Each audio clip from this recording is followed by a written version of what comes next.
ஒன்று என் இருதயம் நல்ல விசேஷத்தினால் பொங்குகிறது. நான் ராஜாவைக் குறித்து பாடின கவியைச் சொல்லுகிறேன். என் நாவு விரைவாய் எழுதுகிறவனுடைய எழுத்தாணி. 2 எல்லா மனுபுத்திரரிலும் நீர் மகா சவுந்தரியமுள்ளவர். உம்முடைய உதடுகளில் அருள் பொழிகிறது. ஆகையால் தேவன் உம்மை என்றென்றைக்கும் ஆசீர்வதிக்கிறார்.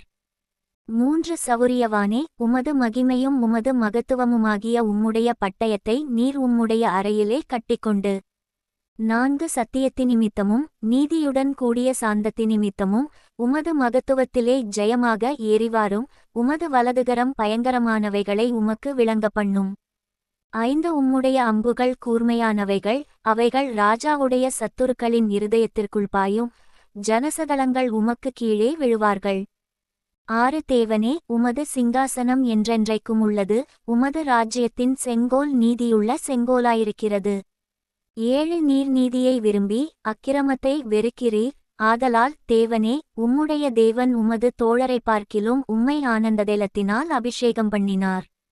8 தந்தத்தினால் செய்த அரமனைகளிலிருந்து புறப்படுகையில் நீர் மகிழும்படி உமது வஸ்திரங்களெல்லாம் வெள்ளைப்போளம் சந்தனம் லவங்கம் இவைகளின் வாசனை பொருந்தியதாயிருக்கிறது. 9 உமது நாயகிகளுக்குள்ளே அரசரின் குமாரத்திகளுண்டு. ராஜஸ்திரி ஓப்பீரின் தங்கம் அணிந்தவளாய் உமது வலது பாரிசத்தில் நிற்கிறாள். 10 குமாரத்தியே கேள், நீ உன் செவியைச் சாய்த்துச் சிந்தித்துக்கொள்.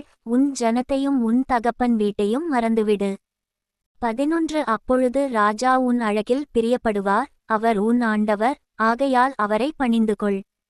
12 தீரு குமாரத்தி காணிக்கை கொண்டு வருவாள். ஜனங்களில் ஐசுவரியவான்களும் உன் தயவை நாடி வணங்குவார்கள். 13 ராஜகுமாரத்தி உள்ளாக பூரணமகிமையுள்ளவள். அவள் உடை பொற்சரிகையாயிருக்கிறது.